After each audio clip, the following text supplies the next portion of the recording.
Comparing democratic socialism to traditional socialism, or, God forbid, communism, is fear-mongering, it's inaccurate, but it's actually pretty reasonable. We need to unite and work together if we're all going to get through this. Sounds like socialism to me. Democratic socialism.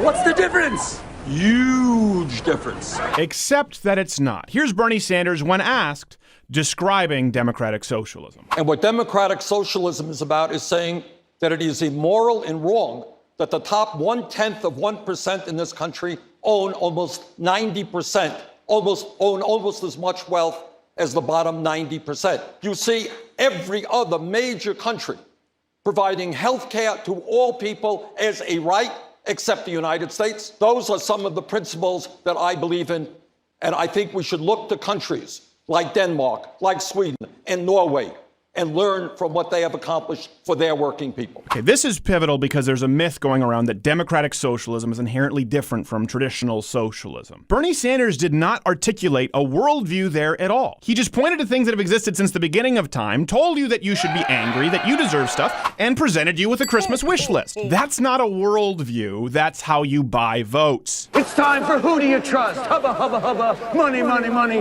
Who do you trust? Me? I'm giving away free money. Allow me to contrast. If someone asked me, what is conservatism or federalism or constitutionalism, whatever you want to call it? It's pretty simple. My worldview inherently believes that individuals, when left and given the freedom to make their own decisions, tend to do so more effectively than government bureaucrats in Washington. Also, I believe that it is morally imperative to provide people with said freedom and liberties. That's it. That's it. I didn't promise you any free shit. And we'll get into the nitty-gritty, but the macro is first because we'll come back to reference this. Of the two worldviews, there is only one that allows and acknowledges human nature, and one that necessitates humans be inherently altruistic, particularly those in government with a D next to their name, completely immune to corruption. I have brought peace, freedom, justice, and security to my new empire. Your new empire? Don't make me kill you. Whereas my worldview allows for the human nature of some people being good, some people being turd nuggets, and allowing them to make their own decisions and the invisible hand of market forces to mitigate the damage as opposed to the damage that can be done in a centralized power. I'm your king. Well, I didn't vote for you. You don't vote for kings. So right away, before we get into the nerdy math, and we will, you have to decide what it is that you believe. Because right away, the democratic socialists will try and poke holes in your argument. What a lot of people may not realize is that America is kind of already a socialist country. Some of the most obvious are things like Medicare and Social Security, Free K-12 education, national parks, prisons and the whole justice system, the Postal Service, disposal of your toilet waste. even the Army are all socialist programs. Leftists inevitably try and paint you into the corner that anything provided by government at all equates to socialism. And that comes back to the worldview. You need to understand what is the legitimate role of government, particularly in the United States. Honestly, have you ever asked yourself that fundamental question? Everything stems from it. The good thing is we have pretty clear blueprints. The Constitution is how, the Declaration of Independence is why. Definitely read those. Allow me to give you an analogy that my dad provided with me and I think is appropriate here. The role of the government, as per the documents that we have, is very similar to that of a hockey referee. Specifically hockey, you'll see why in a second. The job of a hockey referee is to ensure the safety of the players and ensure people are obeying the rules in a way that keeps the pace of the game. Keeping the players, i.e. the citizens, safe. That would mean that the military, some form of police force, is of course a legitimate role of government. Having regulations in place to ensure that people don't steal or screw other people, of course that's a legitimate role of government. Anything beyond that purview is considered incidental, and the referee in hockey keeps his whistle in his pocket. Also, there's a certain element of self-regulation to hockey not seen in other sports, which one can appreciate. Two dropping, Spencer comes in and he goes down. Contrast that with the European socialists in soccer. It's a very clearly defined role. The referee's job is not to pick winners, losers, high scorers, to provide medical assistance, to be a water boy or a cheerleader, or even to draft the teams. So I don't want to get too far off into the weeds, but I find it funny that democratic socialists use the post office as an example for success. The post office was awful until, surprise, FedEx provided competition. Overnight shipping, 2-day shipping, it didn't exist. It got there when it got there. You hoped. Also, before FedEx, tracking numbers didn't exist. That was your post office. You want to see government-run healthcare? Take that and add cancer. Schools are another example. Your parents were raised without a federal Department of Education. They still had public schools. They were funded by their municipalities and their states. And guess what? Results are pretty similar. Most of your parents are smarter than you. And that's the beauty, again, of the worldview of constitutionalism. There's a very limited role of the federal government in D.C., but states and municipalities have the right to enact government services that the federal government does not. If one state wants to tax you out of existence to provide schools and free weed to everybody, they're free to do so, just as surely a decent state doesn't have to. Again, when accounting for human nature, you want a decentralization of government power. This groundwork has to be laid here because it's pivotal that you understand the difference between your opinion, how you would like systems to work, versus how they are legally designed to operate. So to be fair, let's go to Democratic Socialists of America and their description of democratic socialism. Democratic socialists believe that both the economy and society should be run democratically to meet public needs, not to make profits for a few. Now, right away, they say that because people hear democracy and believe that it's somehow inherently noble, and subconsciously delineates between socialism and democratic socialism. There is no difference. It's why Vladimir Lenin famously said, "Democracy is indispensable to socialism." So you may want those things, but right off the bat, the United States is not a democracy. It was never designed to be a democracy, and it will never be a democracy so long as the Constitution stands. The United States has always been a constitutional representative republic. Why, and how's it different? Because the Founding Fathers understood that for freedom to be maintained, it was pivotal that the rights of the minority were not entirely beholden to the ever-changing will of the majority. See, pure democracy sounds nice, but in reality, it's mob rule, which is why it inevitably collapses. Again, you're not accounting for human nature. If everyone has a vote, they're going to vote in their own self-interest, and the mob will vote to take stuff from the minority. I want, me, mine, now. Good example would be when people first came to the United States in colonies under John Smith. Prager University has a great video on this. Originally, the goal was the betterment of the community, not the individuals. So grain, food, resources were communal, and people took what they needed. What inevitably happened is some people were more productive than others, and the system began collapsing and people starved. That invariably happens with some model of socialism. It's just a matter of time. And when that time comes, you have a decision to make. Either you go to full-fledged communism, where the government has to control all aspects of commerce, or you go the other way, free market enterprise capitalism, which is what John Smith did, saying, okay, this isn't working, everyone, you're in charge of yourself, and prompted the famous phrase, "He who does not work does not eat," which he was quoting from the Bible. Yada, yada, yada. Fast forward hundreds of years, you have an iPhone 6. Again, human nature. If you yoke yaks, if you yoke 2 yaks or a few yaks, I don't know how many can you yoke? They yoke yaks. I don't think they yoke yaks. I think they yoke yaks. They yoked a yak. Oh. If you yoke them together, they are going to move as fast as the slowest yak. Centralized forms of government do this. They pull people back. They're incapable of pulling people forward, which is why Lenin famously said of socialism, "The goal of socialism is communism." Okay, let's go right back to the Democratic Socialists' own website. Democratic Socialists do not want to create an all-powerful government bureaucracy. Today, corporate executives who answer only to themselves and a few wealthy stockholders make basic economic decisions affecting millions of people. We believe that the workers and consumers who are affected by economic institutions should own and control them. Own and control them. And how are you going to do that, Democratic Socialists? Damn it. Important to note right off the bat, most businesses are not helmed by millionaires. Most of them are small businesses. By the way, who's most affected by said economic institution or business? Maybe instead of just the worker, could it possibly be, I don't know, the business owner who incurred all of the investment and risk? Yet according to the Democratic Socialists' own website, all of that control should be given over to the worker. Why? Because they said so. Who's going to do it? The government bureaucracy that they just promised wouldn't happen. Little known fact, it's going to be done at gunpoint. That's what government does. That's what taxes are. You give us this, or men with guns come and take you away. You are one first-class idiot. Oh, really? You may not like Walmart's wages, but when was the last time they gangster punked you? Moreover, the fall of communism should not blind us to injustices at home. We cannot allow all radicalism to be dismissed as communist. That suppression of dissent and diversity undermines America's ability to live up to its promise of equality of opportunity, not to mention the freedoms of speech and assembly. Okay, here's just the point where I'll ask you to point me to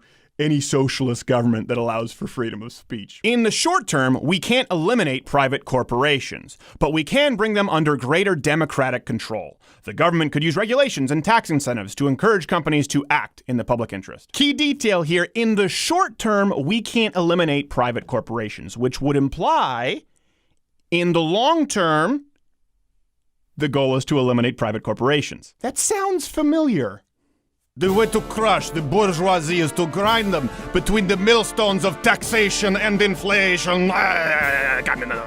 Thanks, Cutout Lenin, for refreshing my memory. So the goal is to discourage companies from acting in the interest of you, the consumer, in order to appease the social justice worker, which is funny because it's counteracted by another point on this very page. We don't agree with the capitalist assumption that starvation or greed are the only reasons people work. People enjoy their work if it is meaningful and enhances their lives. So right before this, the Democratic Socialists tell you how they're going to force your company to produce and operate, and then in the very next paragraph tell you, oh no, but we believe that if people are left to their own nature, they truly enjoy work, specifically the work that we force you to do. People will love the forced work we give them. Although a long-term goal of socialism is to eliminate all but the most enjoyable kinds of labor, we recognize that unappealing jobs will long remain. Is there anything more leftist social justice warrior entitled millennial than wanting to eliminate all the icky jobs? Jobs like septic cleaning, trash man, snow removal, basically any high-paying skilled job that millennials refuse to do as they pursue their 8-year degree in gender studies. These tasks would be spread among as many people as possible, rather than distributed on the basis of class, race, ethnicity, or gender as they are under capitalism. Rather than distributed on the basis of race, class, ethnicity, what? Nothing is distributed under capitalism. Nobody says, I need this trash picked up. You, black man, do this. Also, I won't pay you. Hey, f*** your mama. Thank you very much.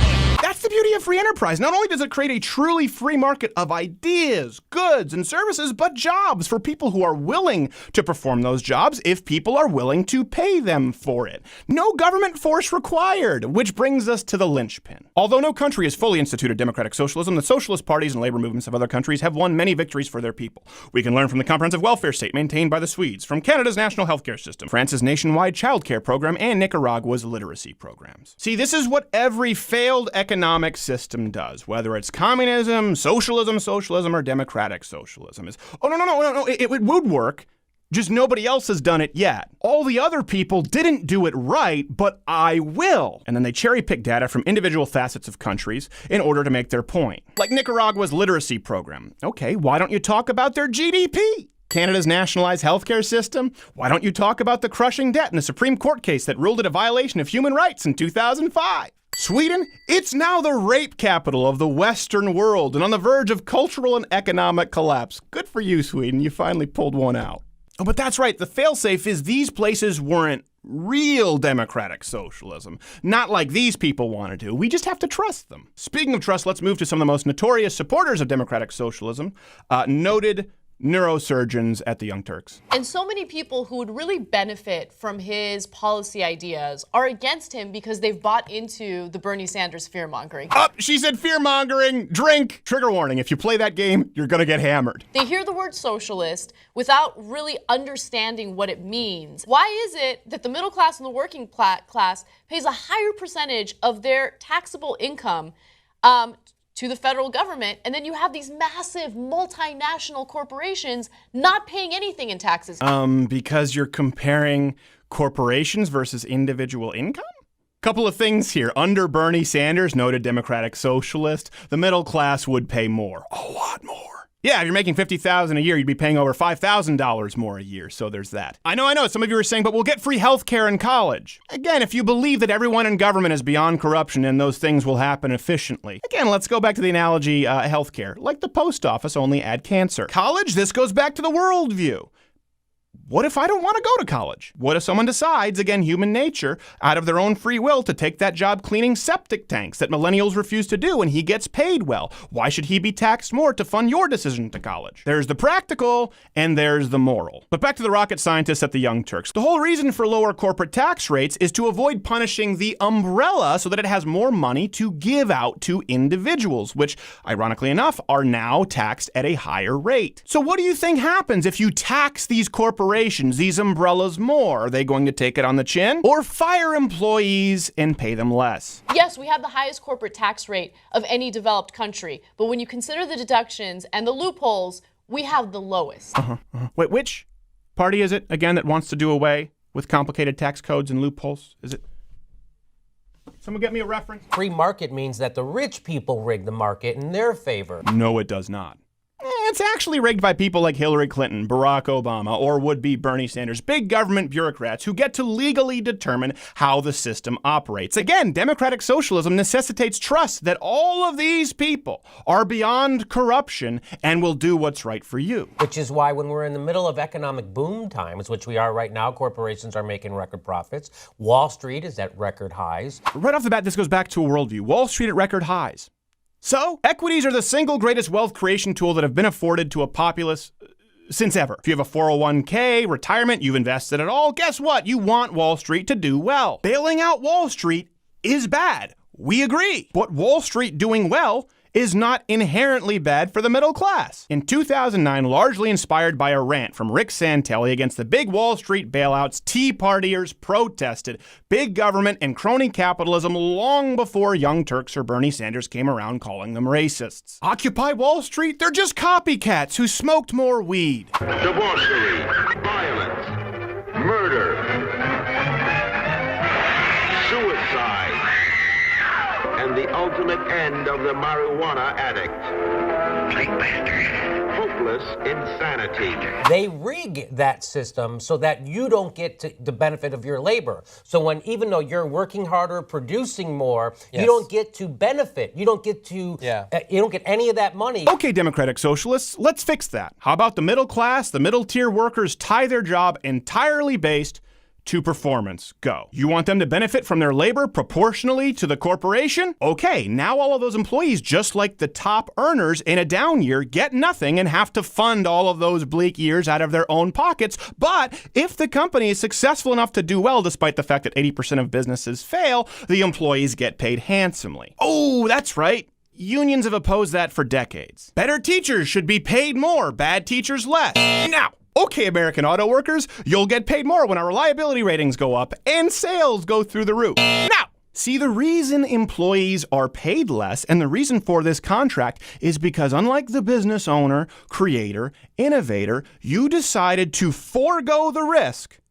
in order to receive financial security. It's a choice you made. You didn't start the business. You didn't risk your livelihood. You collected a check regardless of annual profits from someone who did. What are they going to do with that disposable income? Are they going to do what millionaires and billionaires in the United States are doing, where they just kind of hoard it and they put it in either an overseas account or in a U.S. account and just kind of sit on it? This is so beyond stupid it defies reason. How do you think millionaires and billionaires got to be that way? By keeping a pile of gold like Scrooge McDuck? No. The only way to become financially successful in a true free enterprise system is through investment and willingness to incur risk. They're going to go out there and spend the money. They're going to buy cars. They're going to, fortunately, hopefully one day, for people like me, buy a house, right? Yeah. They're going to actually go into the economy and they're going to spend that money. They're going to go out to eat. They're going to go out to malls and buy gifts during Christmas time. Whatever it is, they spend that money and that's what stimulates the economy. And when people are buying companies are kind of forced to hire more people so they can deal with the demand, okay? But if we're dealing with a situation where people don't have disposable income, they're not going to go out there and spend anything. Yes!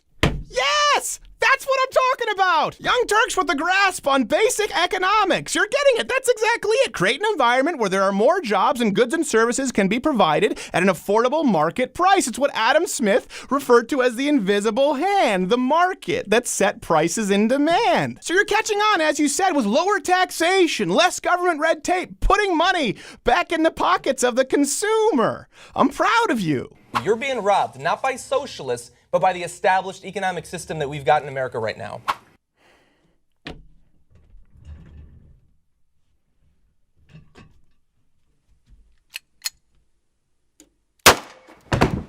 If you like this video, subscribe.